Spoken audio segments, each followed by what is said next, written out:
Right. So today, we're going deep into some pretty unsettling territory, government conspiracies and mind control and all that. Yeah. You shared an interest in Project 47. Right. And this theory that there's like this modern day program that kind of picks up where MK Ultra left off. Yeah. And so that's where we're headed today. We've got a stack of articles and research, and we really want to sift through it all. Yeah. What is Project 47 all about? How might it work? And, why should you care about it in this age of information overload? Well, I think what's really intriguing here is how this theory plays on our modern anxieties. MK Ultra was very much a product of the Cold War. All that paranoia about LSD and brainwashing and stuff. Right. But Project 47, it's it plays on our fears of technology. Yeah. Big data, this feeling of being constantly watched. Right. And manipulated. And then MK Ultra on steroids, right? Yeah, exactly. Yeah. But before we get into, the digital age of mind control, I think we need to rewind a little bit. Sure. And talk about MK Ultra. Yeah. I mean, it's hard to talk about Project 47 without that historical context. Absolutely. So MK Ultra, just to give some background, it was a CIA program that ran for about 2 decades. Started in the 1950s. Oh. Basically, this top secret effort to explore mind control and manipulation. And they went to some pretty dark places. I mean, we're talking LSD, hypnosis, electroshock therapy, even torture. Wait, they actually used torture as part of their mind control experiment? Oh, yeah. That's crazy. This is a pretty messed up chapter in history. Yeah. But yeah, they were obsessed with finding ways to control people's thoughts, their behavior. I mean, they wanted to create, these super soldiers, spies who could resist interrogation, even assassins, right? Who could be programmed to carry out missions without even remembering it. So they're basically trying to turn people into real-life Manchurian candidates. Exactly. Yeah. And the really scary part is they weren't just experimenting on, willing volunteers. Right. They targeted prisoners, mental patients, even just unsuspecting civilians. That's seriously messed up. Yeah. But okay, so what does this have to do with Project 47? So the theory goes that Project 47 is essentially MK Ultra's digital heir. Okay. It's they took the basic premise of mind control, right? Right. But adapted it for the 21st century. Okay. So instead of drugs and torture, it leverages technology. Okay. Specifically AI and something called neuro-linguistic programming. NLP. Or NLP, yeah. NLP. Yeah. Yeah, that sounds complicated. It is. Yeah. What is that? Well, so it's a technique that aims to influence people's thoughts, feelings, behaviors. Okay. By using specific language patterns, communication techniques. Interesting. So almost like hacking the human brain through words and symbols. So is this subliminal messaging on steroids or something? In a way, yes. Yeah. It's about tapping into the subconscious mind. Right. And planting suggestions without the person realizing it. Okay, now it's starting to feel like we're entering the Twilight Zone. Right. And this is where the theory of Project 47 gets really interesting and maybe a little scary. It suggests that these techniques, right? They're being used on a mass scale. Right. Through the technology we use every day. Like how? Well, I mean, think about it. Okay. We're constantly bombarded with information from our phones, computers, TVs, and that information is being filtered, right? Right. Curated by algorithms that are getting more sophisticated every day. Right. I mean, these algorithms, they know what we like, what we fear, what makes us tick. So the idea is that these algorithms could be used to manipulate us without us even knowing it. Exactly. Right. I mean, think about targeted ads. Have you ever noticed how it feels like sometimes your phone is listening to your conversations? Right. Because you'll see an ad for something you were just talking about. And all the time. I mean, that's just the tip of the iceberg. Hold on. Are you saying that my phone is spying on me? Whoa. And feeding me ads based on my conversations? It's not so much that your phone is literally listening, right?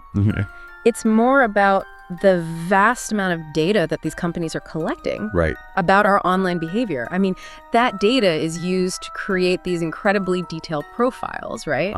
Of who we are, what we like, what we're likely to buy. And that information can be used to manipulate us in very subtle ways. Okay, so maybe I haven't been talking about those shoes I saw online, but I have been searching for them. Right. And now I see ads for them everywhere. Exactly. But how does that tie into Project 47 and, like, mind control? Well, imagine those targeted ads, right? But instead of selling you shoes, they're trying to influence your political opinions, your beliefs about certain topics, even your emotional state. Whoa. Now that's some next-level manipulation. Right. Yeah. And that's just one example. Project 47 theorists believe that this kind of manipulation is happening all the time. Yeah. Through carefully curated news feeds, social media posts, even the search results we see online. So they're saying that the information we're consuming online is being tailored to control our thoughts and actions. That's the theory. Wow. And while it might sound like something out of a science fiction movie, it's not as far-fetched as it seems when you consider, the power of technology, the amount of data being collected about us. Okay, this is getting a little creepy. Yeah. But if Project 47 is real, what would be the goal of all this manipulation? That's the million-dollar question. Yeah. And this is where it gets really interesting because we start to see these fascinating parallels to the goals of MKUltra. Interesting. So how do the goals of these two programs, one from the Cold War era and one that's supposedly happening now, how do they connect? Well, MKUltra was very much about achieving military advantage, right? Creating super soldiers and spies who could give the U.S. an edge over its enemies. Right. Project 47, on the other hand, it seems to be more about controlling the population, shaping public opinion, steering society in a particular direction. So instead of controlling individuals, it's about controlling the masses. Exactly. It's about subtle influence on a grand scale. I mean, imagine being able to sway elections. Wow. Manipulate markets, even engineer social trends, right? All by subtly nudging people's thoughts and behaviors online. That sounds pretty terrifying. Yeah. And you're saying that this could be happening right now without us even knowing it. It's definitely a possibility, and one that's worth exploring further. But before we get too deep down that rabbit hole, I think it's important to, take a step back. Okay. Look at the evidence, or lack thereof. Yeah, good point. We've been talking a lot about theories and possibilities, but is there any actual proof that Project 47 exists? I mean, it all sounds pretty wild. Yeah, that's the tricky part with these conspiracy theories, right? Hard proof is kind of elusive. Right. We don't have, a leaked document with Project 47 stamped across it. Right. Or a high-level whistleblower, spilling the beans. Right. So are we just chasing shadows then?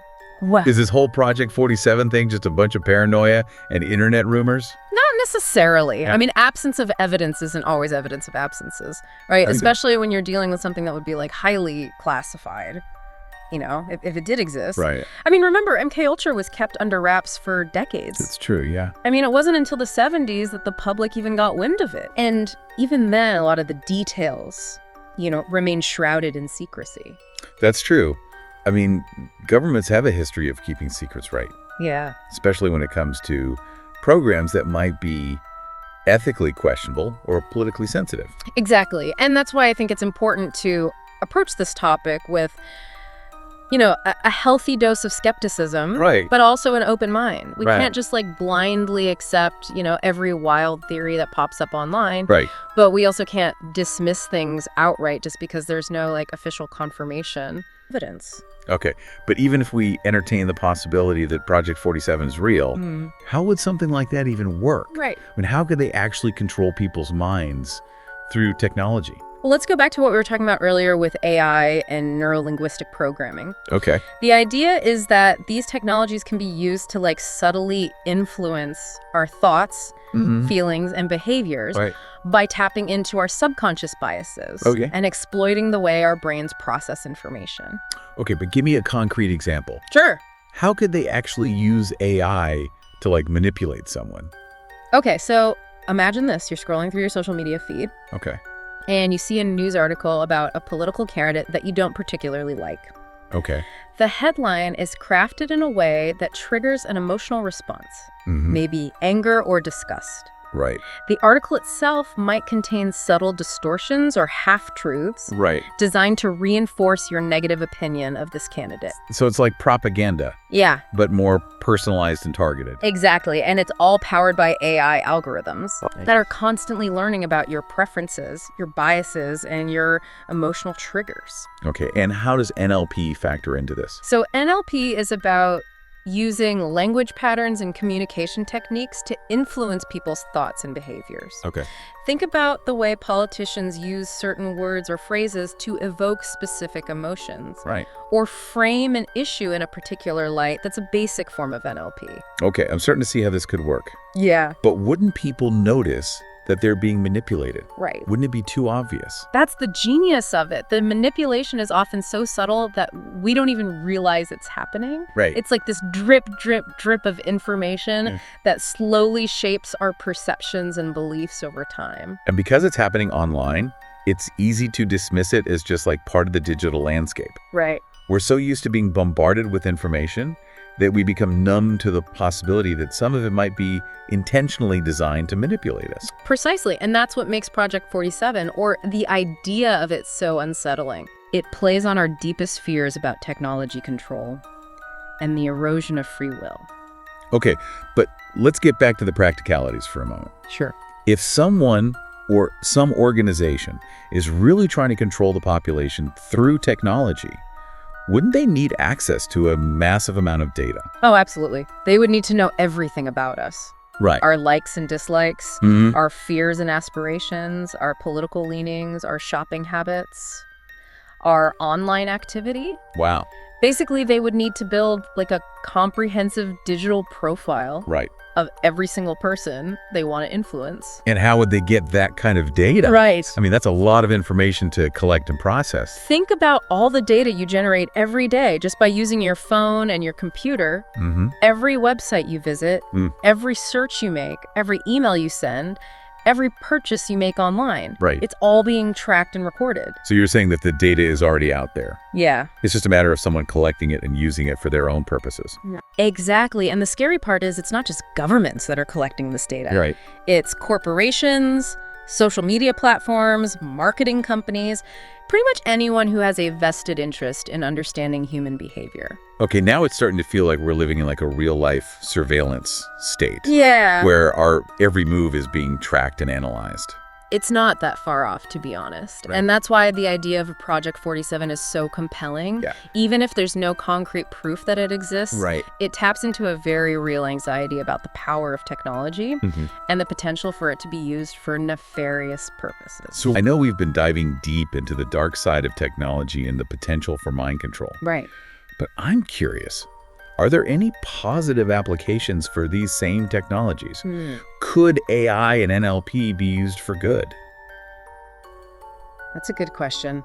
It's easy to get like caught up in the doom and gloom of all this, potential manipulation. Right.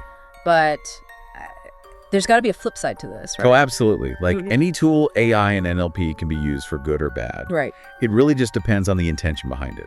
Okay, so give me some examples. Sure. How could these technologies be used in a positive way?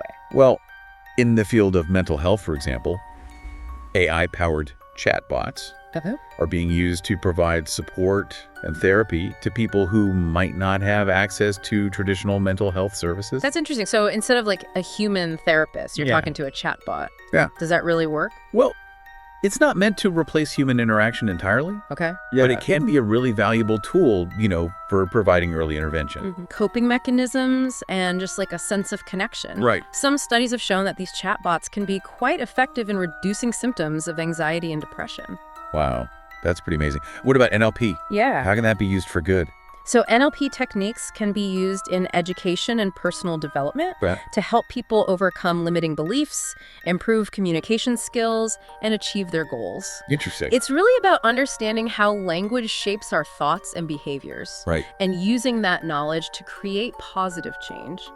So it's like reprogramming your brain for success. In a way, yeah. Okay. It's about identifying those negative thought patterns Mhm. and replacing them with more empowering ones. Okay, that makes sense. So it seems like AI and NLP, have the potential to be incredibly powerful tools, both for good and bad. Right. It just all comes down to how they're used. Exactly. And that's why it's so important to have these conversations, Right. to explore the ethical implications of these technologies and to make sure that they're being developed and used responsibly. Well said. So after this deep dive into, Project 47, all these conspiracy theories and the potential for mind control, what's the one key takeaway you want to leave our listeners with today? I think the most important thing is to remember that we're not powerless. Right. Even in a world where technology is becoming increasingly sophisticated and influential, we still have the ability to think for ourselves, to question the information we're given, and to make our own choices. It's about being aware, being critical, and being proactive in shaping our own digital destinies. Exactly. And I'd add one more thing. Okay. Don't be afraid to disconnect from the digital world every now and then. Yeah. Take a break from your phone. Step away from the computer. Nice. And spend some time in nature, connecting with real people and engaging with the world around you. It's a good reminder that there's more to life than just the digital realm, our own minds and our own freedoms. Well said. And hopefully this conversation will inspire our listeners to, continue exploring these topics. Yeah. And to engage in thoughtful discussions about the role of technology in our lives. Absolutely. Thanks for joining us on this deep dive. And until next time, stay curious, stay informed, and stay in control.